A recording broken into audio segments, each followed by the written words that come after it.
नमस्कार, फिर पैसा बोलता है में आपका स्वागत है। सरकार डाउट में है ऐसा हमको लगता है, क्योंकि एक तरफ नितिन गडकरी बोल रहे हैं कि हम ईवी को एनकरेज करेंगे, ईवी के लिए स्पेशल स्कीम्स डालेंगे, ईवी मैन्युफैक्चरिंग एनकरेज करेंगे और बैटरी मैन्युफैक्चरिंग के लिए प्रोडक्टिव लिंक्ड इंसेंटिव दे रहे हैं। दूसरी तरफ वो एथेनॉल की यूज को बढ़ा रहे हैं। अभी एथेनॉल डोपिंग को 20% कंपलसरी बन गया है। जो पेट्रोल आपको डाल रहे हैं उसमें 80% पेट्रोल होगी, 20% एथेनॉल होगी। वही सरकार की टारगेट है। सरकार क्या चाहती है? क्या वो एथेनॉल बेस्ड पेट्रोल चाहती है या सिर्फ ये चाहती है कि भारत में ईवी का होल्ड ले ले? लेकिन सरकार तो डाउट में हो सकती है, लेकिन मार्केट ऐसा कोई डाउट में नहीं है। अगली 5 साल में तो ईवी मार्केट के अंदर आ जाएगी।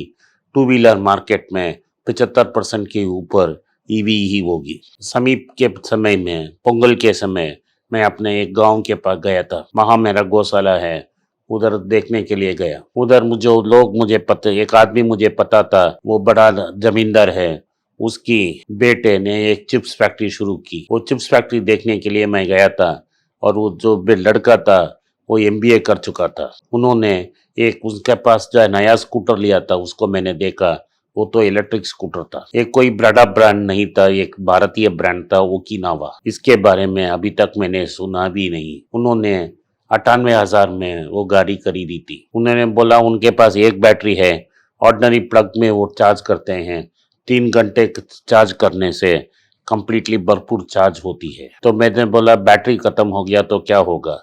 तो उन्होंने बोला दूसरा बैटरी भी है, वो बैटरी को हम चार्ज करके रखते हैं तो 6 घंटे के लिए गाड़ी चला सकती है। और 6 घंटे में लगभग 200 किलोमीटर वो चक्कर लगाते आते हैं सारे निकटतम शहर को चिप्स डिलीवरी देने के लिए। तो उन्होंने बोला 99,000 में एक बैटरी आएगी, दूसरा बैटरी तो 30,000 के लिए है। उन्होंने 99,000 का गाड़ी के लिए 4 साल की फाइनेंस भी ले ली है। एक नया स्कूटर, जब मैंने पूछा कि आप क्यों नई स्कूटर ले रहे हो, पेट्रोल स्कूटर नहीं लिया, तो उन्होंने बोला होंडा की डियो को उन्होंने देखा, लगभग वही दाम था और वही ईएमआई था, लेकिन हर महीने 4,000 से पेट्रोल डालना पड़ता है। सो अगर मैं 4 साल डाला तो 2 लाख पेट्रोल ही में घुस जाता। लेकिन इधर में तो मैं सिर्फ इलेक्ट्रिसिटी में चार्ज करता हूँ, मैं गांव में रखता हूँ, तो उतना ज़्यादा इलेक्ट्रिसिटी नहीं आएगा।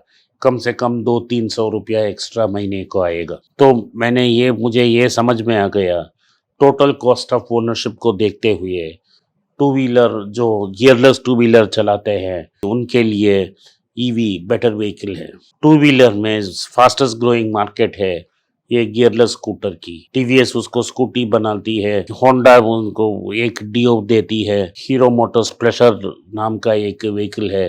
ये सब मार्केट में 2 लाख 3 लाख महीने का 3 से 4 लाख तक बेचती थी पीक के समय में। अभी ये क्या हो गया कि ये मार्केट पहले कंप्लीटली इसमें शिफ्ट हो जाएगी, किसमें? ईवी में शिफ्ट हो जाएगी।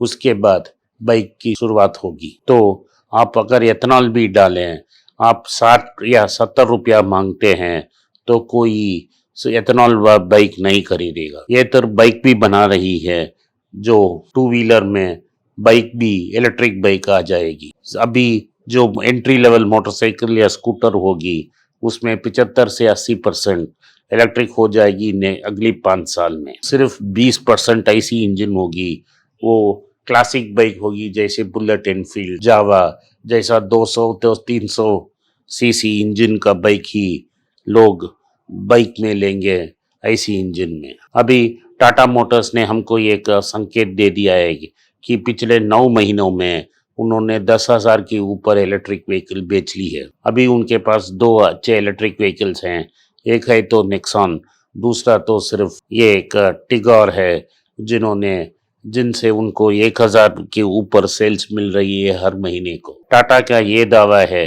कि अगली 2025 तक 3 साल में वो 10 मॉडल खड़ा कर देंगी इलेक्ट्रिक व्हीकल में, जिससे उनका सेल्स लगभग 25 से 30% इलेक्ट्रिक में आ जाएगी। दूसरे जो इलेक्ट्रिक कार्स हैं, हुंडई की कोने और एमजी कार्स, दोनों 20-25 लाख में हैं। जब तक गाड़ियां 20-25 लाख में होगी तो कोई इलेक्ट्रिक व्हीकल नहीं खरीदेगा। लेकिन जब 10 लाख में गाड़ी आ जाएगी, तो कॉस्ट ऑफ ओनरशिप अफोर्डेबल हो जाएगा, तो सभी इलेक्ट्रिक व्हीकल ही लेंगे। तो साफ इतना है, तो क्यों नितिन गडकरी साहब एथनॉल के लिए पुश कर रहे हैं? ये तो उनका पॉलिटिक्स है। एक्चुअली भारत में इतना शुगर की ज़रूरत नहीं है, लेकिन किसानों को खुश रखना ही एक पॉलिटिशियन का परम धर्म हो गया। तो वो क्या करते हैं कि गन्ने के फार्मर्स को बहुत ज़्यादा प्राइस देने की वादा कर लेते हैं, और जो शक्कर मिल्स बनाती है उसकी दाम कितना कम रखें उतना बेहतर है, तो उसको भी रेगुलेट करते हैं। जब इनपुट कॉस्ट को आप बहुत ज़्यादा करते हो और आउटपुट कॉस्ट को कम रेगुलेट करते हो, तो मिल्स लॉस में हो जाएगी, बैंक को पैसा वापस नहीं मिलेगा। इसी कारण सभी शुगर मिल्स बहुत सिक हैं। तो शुगर मिल्स को बचाने के लिए शुगर केन का एक बाई प्रोडक्ट है एथेनॉल, वो एथेनॉल को मैंडेटरी डोपिंग के लिए यूज़ करना का आदेश दे दिया।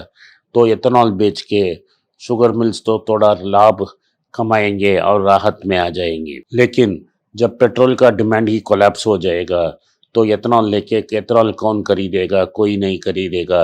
एथेनॉल का डिमांड फट हो जाएगा। तो गन्नों का सॉल्यूशन ये है कि आप किसानों को गन्ने के बदले और कैश क्रॉप उगलने की सुझाव दें, और कैश क्रॉप को इंसेंटिवाइज करें, तो कि लोग गन्ने नहीं उगाएंगे, दूसरे कैश क्रॉप उगाएंगे।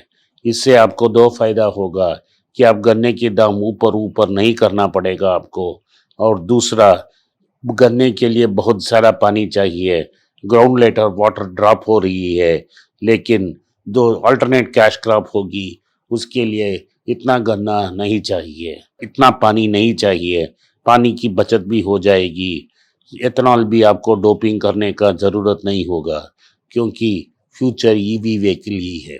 लेकिन आप इन्वेस्टर के रूप में ईवी बेट कर देखने के पहले सोच के देना है, क्योंकि टोटल प्रॉफिट है जो टू व्हीलर्स में मिलती है, जो अभी 3 या 4 कंपनियों के शेयर हो रही है, वही प्रॉफिट रहेगी। वही 12,000 करोड़ को 10 या 15 कंपनी शेयर करेगी। जब तक हमको क्लियर हो ना जाए कि कौन ईवी रेस जीतेगा, उस टाइम तक ठीक तरह से विनर हम माफ पिक नहीं कर सकते हैं। तो अमेरिका में जब पहले कार बनाया था, 100 लोग कार बना रहे थे, अभी 3 ही लोग कार बना रहे हैं। वैसे ही जब ईवी की शुरुआत होगी, 50 और लोग 2 व्हीलर और 3 व्हीलर बनाएंगे, लेकिन कौन आखिरी रेस को जीतता है उसको समय ही बताएगी। तो जो निवेश करना चाहता है ईवी में, सोच समझकर करना चाहिए। धन्यवाद, नमस्कार, जय हिंद। नमस्कार, मेरा नाम आनंद श्रीनिवासन है और मैं एक पर्सनल फाइनेंस कंसल्टेंट हूँ। मैं 2 यूट्यूब चैनल चलाता हूँ पर्सनल फाइनेंस के बारे में। एक मनी पेज तमिल में है। मेरे बहुत से दोस्त बोले कि मैं हिंदी में एक चैनल शुरू करूं, तो मैंने एक पैसा बोलता है नाम का एक हिंदी चैनल शुरू किया है। मैं पर्सनल निवेश के बारे में ही बात करूंगा। आप उसको सब्सक्राइब करें, अपने दोस्तों को शेयर करें। अगर आप हिंदी नहीं जानते हैं तो पैसा करें, जो आपके दोस्त हिंदी जानते हैं उनको सब्सक्राइब करने के लिए आग्रह करें। धन्यवाद, नमस्कार। निवेश का बारे में, शेयर मार्केट का बारे में हर दिन हम अपडेट करेंगे पैसा बोलता है हिंदी चैनल में। आप लाइक करिए, शेयर करिए, सब्सक्राइब करिए।